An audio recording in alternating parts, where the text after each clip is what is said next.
23살이요. 3월이요. 각혈이다.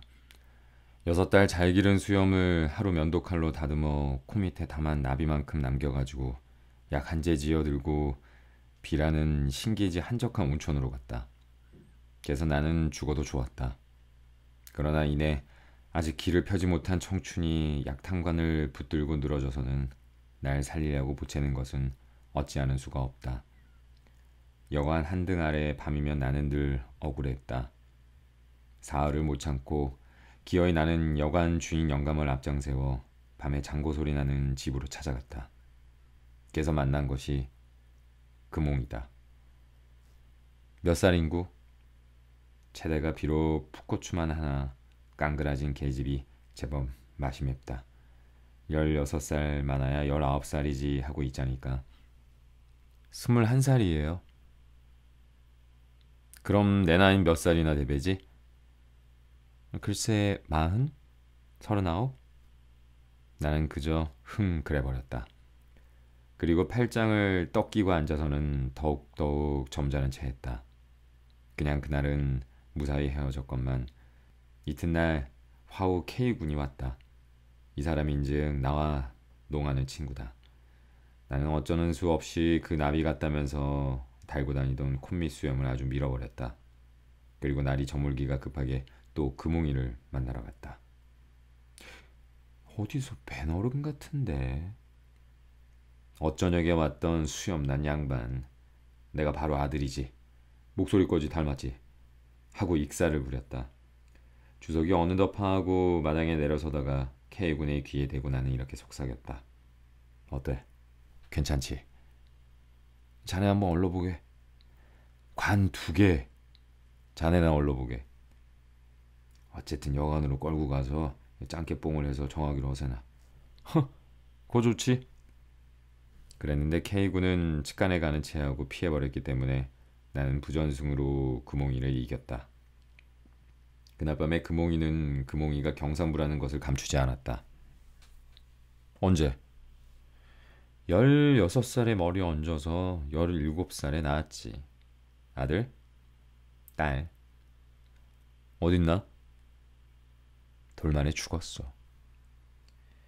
지어가지고 온 약은 집어치우고 나는 전혀 금홍이를 사랑하는 데만 골몰했다. 못난 소린 듯 하나 사랑의 힘으로 각혈이 다 멈췄으니까. 나는 금홍이에게 노름채를 주지 않았다. 왜? 날마다 밤마다 금홍이가 내 방에 있거나 내가 금홍이 방에 있거나 했기 때문에. 그 대신 우라는 불란서 유학생의 유야량을 나는 금홍이에게 권하였다. 금홍이는 내 말대로 우씨와 더불어 독탕에 들어갔다. 이 독탕이라는 것은 좀 음란한 설비였다. 나는 이 음란한 설비 문간에 나란히 벗어놓은 우씨와 금홍이 신발을 보고 언짢아하지 않았다.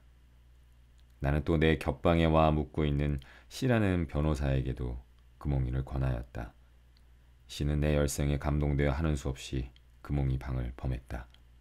그러나 사랑하는 금홍이는 늘 내 곁에 있었다.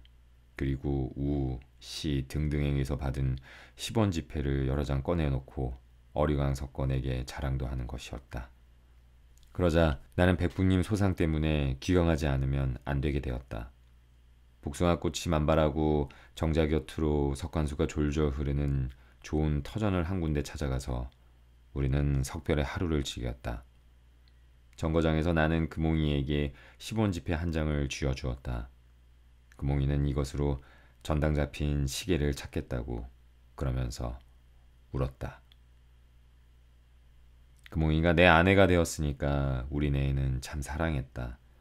서로 지나간 일은 묻지 않기로 하였다.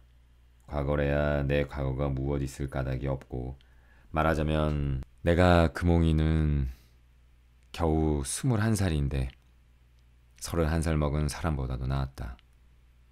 31살 먹은 사람보다도 나은 금홍이가 내 눈에는 17살 먹은 소녀로만 보이고, 금홍이 눈에 40살 먹은 사람으로 보인 나는 기실 23살이요. 게다가 주책이 좀 없어서 똑 연함은 살 먹은 아이 같다. 우리 내외는 이렇게 세상에도 없이 현란하고 아기자기하였다. 부질없는 세월이 1년이 지나고 8월, 여름으로는 늦고 가을로는 이른 그 북새통에 금몽이에게는 예전 생활에 대한 향수가 왔다.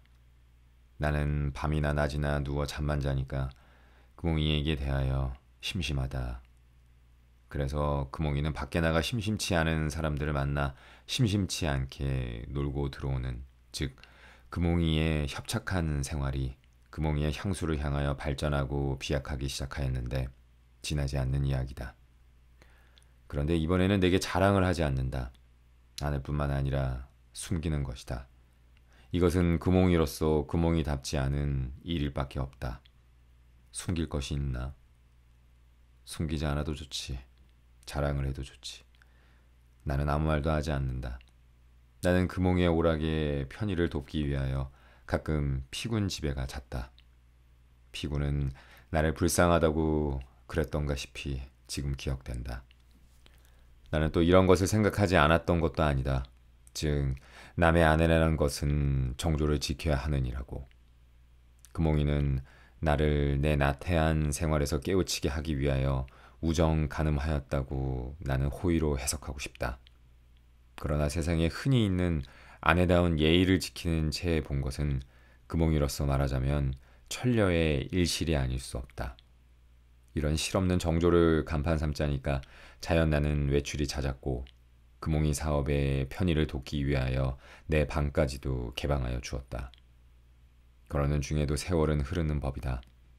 나는 제목 없이 금몽이에게 몹시 얻어맞았다. 나는 아파서 울고 나가서 사흘을 들어오지 못했다. 너무도 금몽이가 무서웠다. 나흘 만에 와보니까 금몽이는 때 묻은 버선을 윗목에다 벗어놓고 나가버린 뒤였다. 이렇게도 못나게 호라비가 된 내게 몇 사람의 친구가 금몽이에 관한 불미한 가십을 가지고 와서 나를 위로하는 것이었으나 종시 나는 그런 취미를 이해할 도리가 없었다. 버스를 타고 금몽이와 남자는 멀리 과천 관악산으로 가는 것을 보았다는데 정말 그렇다면 그 사람은 내가 쫓아가서 야단이나 칠까봐 무서워서 그런 모양이니까 퍽 겁쟁이다. 인간이라는 것은 임시 거부하기로 한 내 생활이 기억력이라는 민첩한 작용을 하지 않았기 때문에 2달 후에 나는 금몽이라는 성명 3자까지도 말쑥하게 잊어버리고 말았다. 그런 두절된 세월 가운데 하루 길일에 복하여 금몽이가 왕복 엽서처럼 돌아왔다. 나는 그만 깜짝 놀랐다. 금몽이의 모양은 뜻밖에도 초췌하여 보이는 것이 참 슬펐다. 나는 꾸짖지 않고 맥주와 붕어 과자와 장국밥을 사 먹어가면서 금몽이를 위로해 주었다. 그러나 금몽이는 좀처럼 화를 풀지 않고 울면서 나를 원망하는 것이었다. 할 수 없어서 나는 그만 울어버렸다. 그렇지만 너무 늦었다. 그만해도 2달지간이나 되지 않니? 헤어지자. 응? 그럼 난 어떻게 대우? 응? 마땅한 데 있거든. 가거라. 응? 당신도 그럼 장가 가나? 응? 헤어지는 한 해도 위로에 보낼지어다. 나는 이런 양식 아래 금몽이와 이별했더니라. 나는 이런 양식 아래 금몽이와 이별했더니라. 갈 때 금몽이는 선물로 내게 베개를 주고 왔다. 그런데 이 베개 말이다. 이 베개는 2인용이다. 실태도 자꾸 떠맡기고 간 이 베개를 나는 2주일 동안 혼자 베어보았다. 너무 길어서 안 됐다. 안 됐을 뿐 아니라 내 머리에서는 나지 않는 묘한 머릿기름 뗀내 때문에 안면이 적이 방해된다. 나는 하루 금몽이에게 엽서를 띄웠다. 중병에 걸려 누웠으니 얼른 오라고. 금몽이는 와서 보니까 참 딱했다.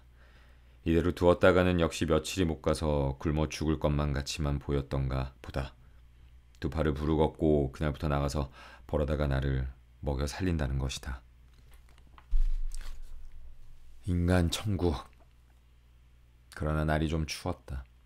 그러나 나는 대단한 안일하였기 때문에 재채기도 하지 않았다. 이러기를 2달? 아니 5달이나 되나 보다. 금옥이는 호련히 외출했다. 달포를 두고 금옥의 홈식을 기대하다가 진력이 나서 나는 기명 진물을 두들겨 팔아버리고 21년 만에 집으로 돌아갔다. 와보니 우리 집은 노쇠했다. 이어 불초 이상은 이 노쇠한 가정을 아주 쑥밭으로 만들어버렸다. 그동안 이태가량 언간 나도 노쇠해버렸다. 나는 27살이나 먹어버렸다. 천하의 여성은 다소간 매춘부의 요소를 품었느니라고 나 혼자는 굳이 신념한다. 그 대신 내가 매춘부에게 은하를 지불하면서는 한 번도 그네들을 매춘부라고 생각한 일이 없다. 이것은 내 금홍이와의 생활에서 얻은 체험만으로는 성립되지 않는 이론같이 생각되나 기실 내 진담이다. 나는 몇 편의 소설과 몇 줄의 시를 써서 내 쇠망에 가는 심신 위에 치욕을 배가하였다. 이 이상 내가 이 땅에서 생존을 계속하기가 잠옷 어려울 지경에까지 이르렀다. 나는 하여간 허울 좋게 말하자면 망명해야겠다. 어디로 갈까? 나는 만나는 사람마다 동경으로 가겠다고 후원했다.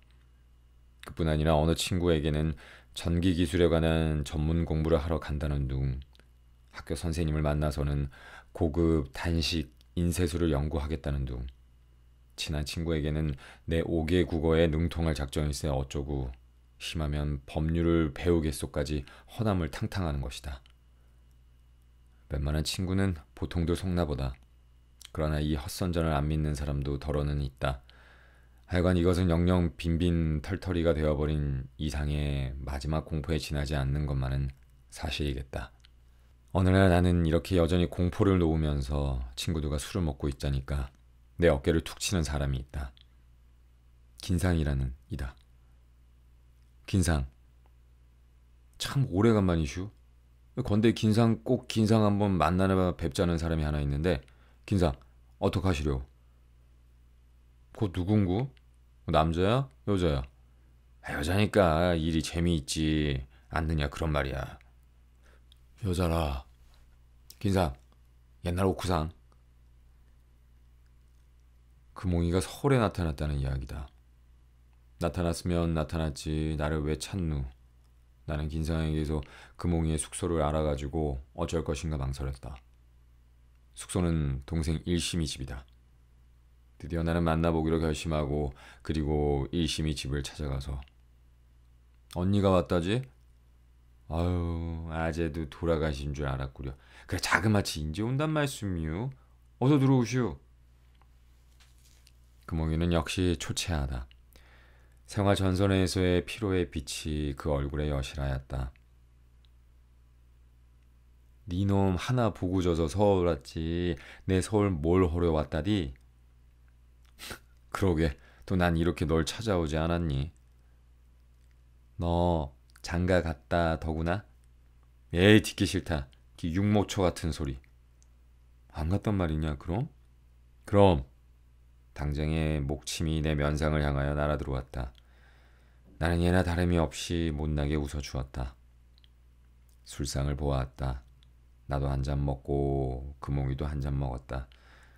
나는 영병가를 한마디 하고 금홍이는 육자배기를 한마디 했다. 밤은 이미 깊었고 우리 이야기는 이게 이 생에서의 영이별이라는 결론으로 밀려갔다.